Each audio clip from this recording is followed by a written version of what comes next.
ஸ்ரீமதே ராமானுஜாய மகா. அனைவருக்கும் நமஸ்காரம். பகவானை சரணடைஞ்சவாளை ரட்சிக்கிறது பகவானுடைய பொறுப்பு. தன்னை சரணடைந்தவர்களை பகவான் எப்படியும் கைவிட மாட்டான். மிக அற்புதமான ஒரு நிகழ்ச்சியை பற்றி பார்ப்போம். ஸ்ரீ ராமாயண காலம் முடிந்து விட்டது. பரமபதத்திலே மகாலட்சுமியும் ஸ்ரீமன் நாராயணனும் பேசிக்கொண்டிருக்கின்றனர். பகவானுக்கு ஜீவாத்மாக்களை பரிந்துரை செய்வது தாயாருடைய முக்கியமான ஒரு வேலை. நாம் தாயாரை சரணடைந்தால் நிச்சயமாக நமக்கு பகவானிடத்திலே நமக்கு பரிந்துரை செய்வார். அற்புதமான சுவாரஸ்யமான இந்த நிகழ்ச்சியை பற்றி பார்ப்போம். தாயார் ஸ்ரீமன் நாராயணன் இடத்திலே பேசிக்கொண்டிருக்கும் பொழுது சொல்லுகிறார், நீங்கள் இலங்கை நோக்கி திருமுகத்தை கொண்டு இலங்கையை கடாட்சித்துக் கொண்டிருக்கின்றீர்களே, என்ன காரணம் என்று கேட்க பகவான் சொல்லுகிறார், விபீஷ்ணாழ்வார் ஆண்டு கொண்டிருக்கின்றார். அவர் என்னுடைய அடியவர், என்னை சரணடைந்தவர். சரணடைந்தவர்களை காட்பது என்னுடைய பொறுப்பு என்று பகவான் சொல்லுகிறார். அப்படி என்றால் உங்களுக்கு ஒரு செய்தி தெரியுமா அப்படின்னு சொல்லிட்டு தாயார் கேட்கிறார். என்ன செய்தி அப்படின்னு சொல்லிட்டு பகவான் கேட்கிறார். நான் சீதா பிராட்டியாராக அசோகவனத்திலே இருந்த சமயத்திலே விபீஷ்ணாழ்வார் ராவணன் இடத்திலே சென்று என்னை துர்சகனமானவள் என்று சொன்னாள். மேலும் நான் வந்ததால் தான் இலங்கை தீக்கிரை ஆகிவிட்டது என்றும் தோட்டங்கள் அனைத்தும் நாசமாகி உள்ளன என்றும் சொல்லி என்னை பற்றி குறை சொல்லி உள்ளார் அப்படின்னு சொல்ல, எனக்கு ஒரு மாதிரி ஆயிடுத்து அப்படின்னு சொல்லிட்டு சீதா பிராட்டியார் சொல்ல பகவான் சொல்லுகிறார், அந்த மாதிரியா சொன்னார்? சொல்லியிருக்க வாய்ப்பில்லை. ஆனால் இந்த மாதிரி சொல்லியிருக்கார் அப்படின்னு சொன்னால் அதில் ஏதாவது ஒரு விஷயம் இருக்கும். பொதுவாக தாயாரை பற்றி குற்றம் சொல்ல மாட்டார். அப்படி குற்றம் சொல்லியிருந்தால் நல்லதற்காக சொல்லி இருப்பார். அவ்வாறு குற்றத்தை சொல்லும் பொழுது ராவணனானவன் சீதா பிராட்டியாரை ராமரிடத்திலே கொடுத்து விடுவான் என்பதற்காக அவ்வாறு சொல்லியிருப்பார் என்று கூறுகிறார். பெரியாழ்வார் இந்த காட்சியை மிக அற்புதமாக நமக்கு தத்ரூபமாக அனுபவித்து சொல்லியுள்ளார். பெரிய திருமொழியிலே, தன்னடியார் திறத்தகத்து தாமரையாள் ஆகிலும் சிதகுரைக்கு மேல் என்னடியார் அது செய்யார் செய்தாரேல் நன்று செய்தர் என்ப போலும் மண்ணுடைய விபிடனற்கா மதில் இலங்கை திசை நோக்கி மலர்க்கண் வாய்த்த என்னுடைய திருவரங்கற்கன்றியும் மற்றொருவருக்கு ஆளாவாரே.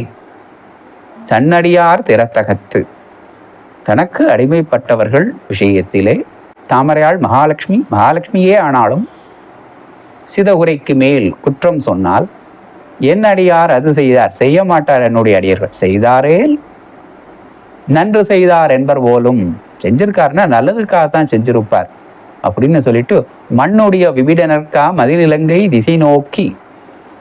மண்ணுடைய விபிடனர் என்றால் இந்த கைங்கரியம் பண்ணக்கூடிய அந்த செல்வத்தை உடைய விஷ்ணர். செல்வம் நிறைய செல்வம் இருக்கின்றது. செவிச்செல்வம், கல்வி செல்வம். செல்வம்னா ரூபாமுத்திரம் கிடையாது, பணமுத்திரம் கிடையாது, கைங்கரிய செல்வம். அந்த கைங்கரிய செல்வமானது மிகச்சிறந்த செல்வம். பகவத்கீதையில சொல்லியிருக்காரு இல்லையா, பகவான்கிட்ட எல்லாத்தையும் அர்ப்பணிக்கணும், நமக்கு கவலையே இருக்காது.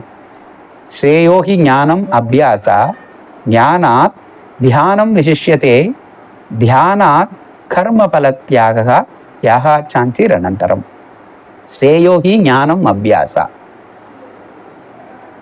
அபியாசம் பயிற்சி பண்ணுவதை காட்டிலும் ஞானமானது, அதை பற்றி அறிவானது மிகச்சிறந்தது.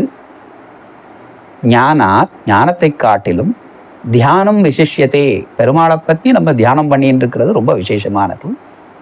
தியானாத் கர்ம பல தியாகா, இந்த தியானத்து மூலம் நமக்கு கிடைக்கிறது பாருங்க பலன்கள். அந்த பலன்களை பகவான்கிட்ட நம்ம அர்ப்பணிச்சிடணும்.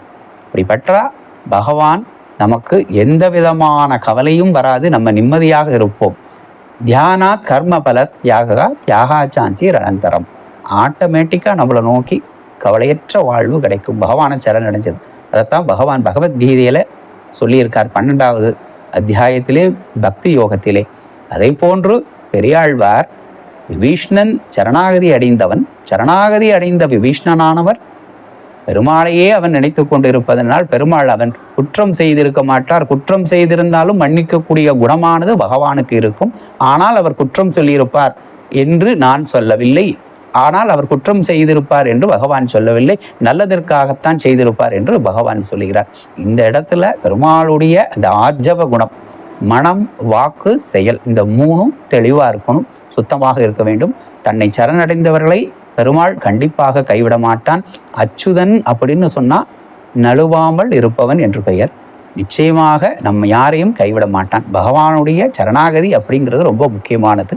இது பெரியாழ்வார் மிக அற்புதமாக தன்னடியார் திறத்தகத்து தாமரையாள் ஆகிலும் சிதகுரைக்கு மேல் என்ன அடியார் அது செய்யார் செய்தாரேல் நன்று செய்தர் என்பர் போலும் மண்ணுடைய வீடனற்கா மதில் இலங்கை திசை நோக்கி மலர்கண் வாய்த்த என்னுடைய திருவரங்கற்கன்றியும் மற்றொருவருக்கு ஆளாவாரே. அற்புதமாக பாடியுள்ளார். பகவானை நாம் எல்லாம் சரணடைவோம். தாயார் மூலமாக பகவானை கண்டிப்பாக சரணடைந்து நல்ல ஒரு கதியை பெறுவோமாக. பகவானை சரணடைவோமாக. சிவதே ராமானுஜாய நமः. சர்வம் ஸ்ரீ கிருஷ்ணார்ப்பணமஸ்து.